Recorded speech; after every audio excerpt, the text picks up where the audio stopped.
Faith Hill, who is one of our summer interns. She comes from us from Rice University in Houston, Texas, and she is currently pursuing a degree in environmental science with a focus on ecology and evolutionary biology. Hello everyone, as Dave said, I will be presenting to you today about the project I've been working on for the past few months, the effects of grazing exposures on light availability, water flow, and sedimentation for seagrass transplants. Now, as you all know, seagrasses are flowering aquatic plants with roots, leaves, and seeds, and they form meadows in estuaries along coastlines and intertidal areas. They are found on every coast except Antarctica, and they have blades, rhizomes, and roots very similar to terrestrial grasses. Now, seagrass meadows are incredibly important because they foster biodiverse habitats, they act as water oxygen sources and carbon sinks, and they also stabilize sediment, which is important for preventing coastline erosion. However, since the 1940s, there has been a global decline in seagrass. This is largely due to poor water quality, coastal development, and in even more recent years, sea level rise. This chart shows a study done by Waycott in 2009, and he analyzed a lot of seagrass surveys and found that in multiple areas with large red circles, they were finding decreases in those surveys, which shows that this is not just a problem for Florida, this is a global problem. Now, in our own Indian River Lagoon, we've seen a 58% loss of seagrass since 2011. This is largely due to eutrophication, algae blooms, and freshwater discharges. And since these are reoccurring problems, it's very difficult for the grass to recover, and it's not very predictable, which means we need to look into restoration attempts to preserve the goods and services that come with these meadows. This is one example in the Mosquito Lagoon, where you can see that the seagrass has been significantly declining from 2013 to 2020. However, there is a problem with seagrass restoration, and it is that there is only a 37% success rate, which means most seagrass restorations fail. So what can we do to improve the odds of success? One concern that we have with transplanting seagrass is that it takes a long time to root into the sediment. This has led to us using alternative materials, such as these planting mats here, that help the grasses establish in the sediment. But there's another problem that we haven't considered: predation. Now, predation has been shown to be good for seagrasses. Small herbivores exert a positive grazing pressure, which stimulates the grass blades to grow. However, the transplants are not established in the sediment. So larger grazers, like sea turtles and manatees, actually can pull the grasses out of the sediment, meaning it won't regrow anymore, even though we put it out there. This is a huge problem. So what can we do to protect establishing transplants from mega herbivores? One option is placing essentially fences around seagrass transplants. We call these Herbivory Exclusion Devices, and they're traditionally used in aquaculture. Now, these fences can protect the grasses from herbivores that will uproot them, but still allow smaller ones in because they have a 6x10 mesh. However, the long-term effect of these herbivory exclusion devices isn't known, largely because it's pretty new in the field. It's been used for transplants by Florida Oceanographic Society and also Brevard Zoo, but it's not really known how they affect the grasses other than protecting them. And the few ways that they could impact grasses are by collecting drift algae, restricting light, altering water flow, or changing how sediment is deposited around the grasses. That led us to our research question: how do herbivory exclusion devices affect the irradiance, water flow, and sedimentation for our transplants? Now, to test this, we looked at a location that is already an established transplanted site, right up here in the Indian River Lagoon near the St. Lucie Inlet. And at this site, we have 12 seagrass plots, and of those plots, 6 of them have herbivory exclusion devices. The seagrass plots are indicated by the green squares, and the ones with herbivory exclusion devices have the red boxes around them.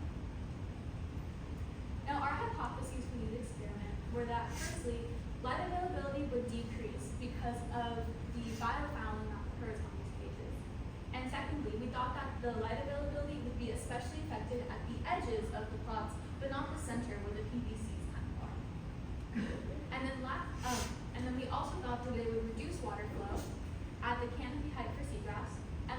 thought that it would increase sedimentation, again, really at the edges of the exclusion devices. To recap, our parameters are light availability, water flow, and sedimentation. And how we measured light availability were by using these sensors called focal light sensors and placing them at canopy height, which is about 10 centimeters from the sea floor. And then we allowed them to sit out for the entire duration of the experiment, where they would measure the lux or brightness of the water at that height. Next, we collected drift algae, and we estimated the percent cover of biomass on the cages every 2 weeks. And then we collected in a 1 meter radius, in 1 meter squared area on each side of the herbivory exclusion devices, and measured the dry weight to tell us how much biomass is accumulating over 2 weeks. Now, this is going to be a little bit confusing, so just bear with me. But if you remember, this is our setup for the experiment, and I want you to look at C1 and A1. We're going to be zooming into those plots to really explain what this looks like. So once again, C1 is on the left, A1 is on the right, and as you can see, I have labeled edge, center, and open. Those are the PVC points where we will have sensors, and going forward, that's how we'll refer to them. Now you can also see a checkerboard pattern. The checkerboard is where we have seagrass transplants, which means we cannot put sensors in those areas because we cannot disrupt how the grasses go growing. So as you can see, for the one that's C1, which has an exclusion device, you can tell where we are collecting the biomass in the light blue squares. Now you can see where we'll be placing the light sensors, one at the edge and one at the center for the cage plots, but then only one in the open, so there's nothing presumed to be blocking light for the non-cage plots. To measure water flow, we'll be doing a similar procedure. We'll be placing a proxy, which we use clod-cards. Clod-cards are plaster of Paris, essentially blocks that when we put them out into the field, water flow and exposure to water flow will cause them to degrade, and then we can use the mass difference as epoxy for water action. And this is where we'll be placing them inside of the reference plots.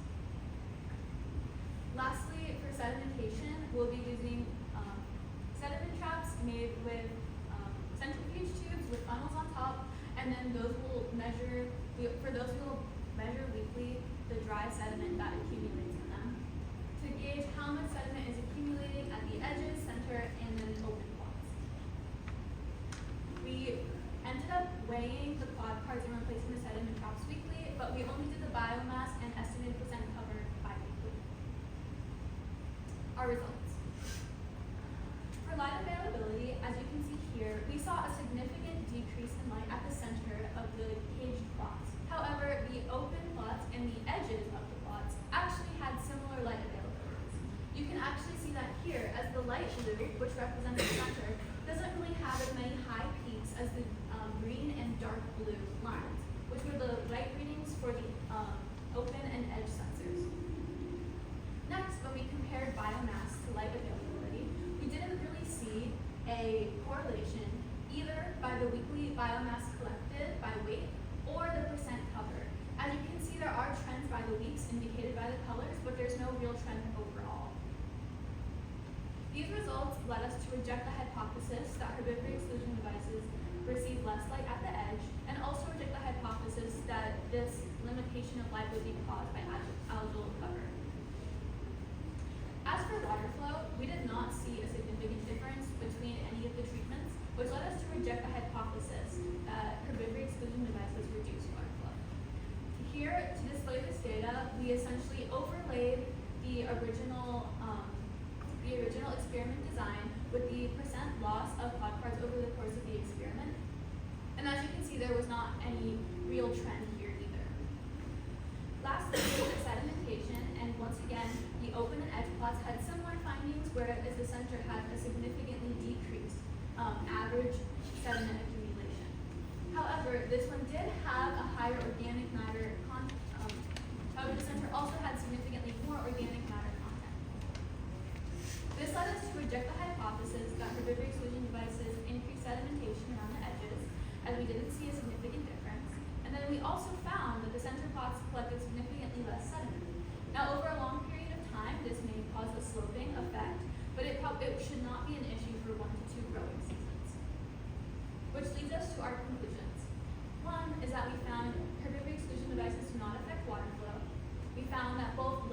sedimentation decrease at the center point of herbivory exclusion devices. We found that these fences display few effects despite drift algae and biomass accumulation.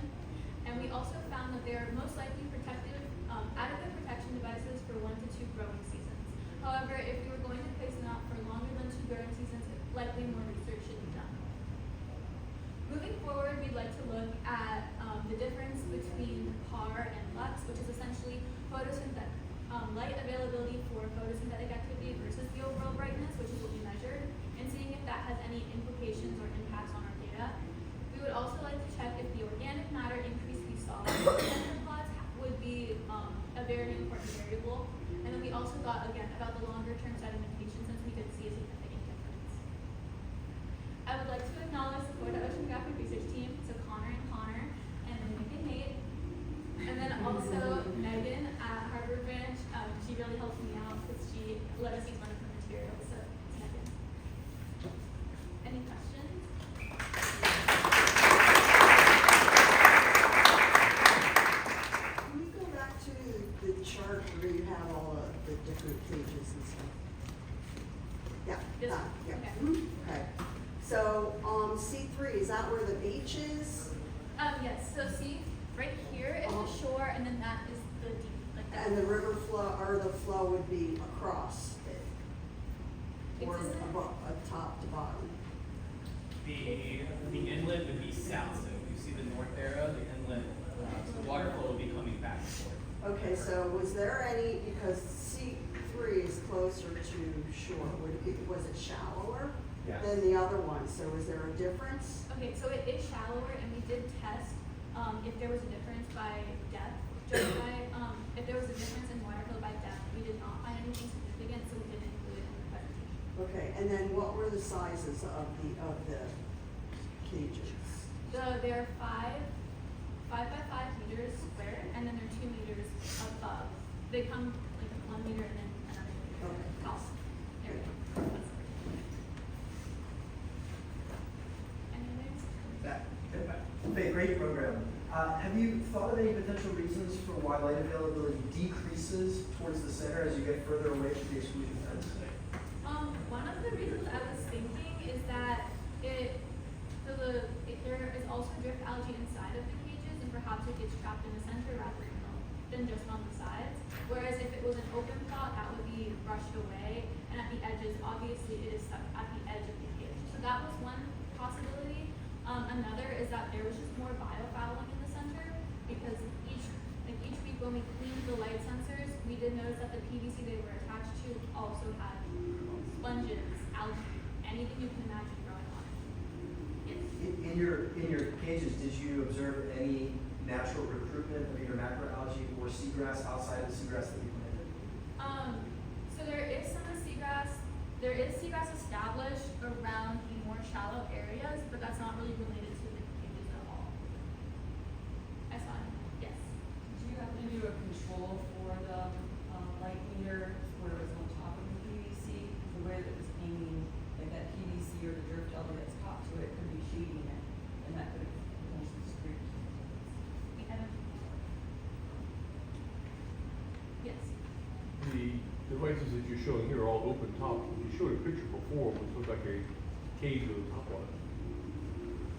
Okay, so if you look behind here, these are the ones that we're using. I don't have a picture of Back this. up a few more slides. That one, the middle, what is, So these are not cages that we were using. This is another type of HED. okay, that's all.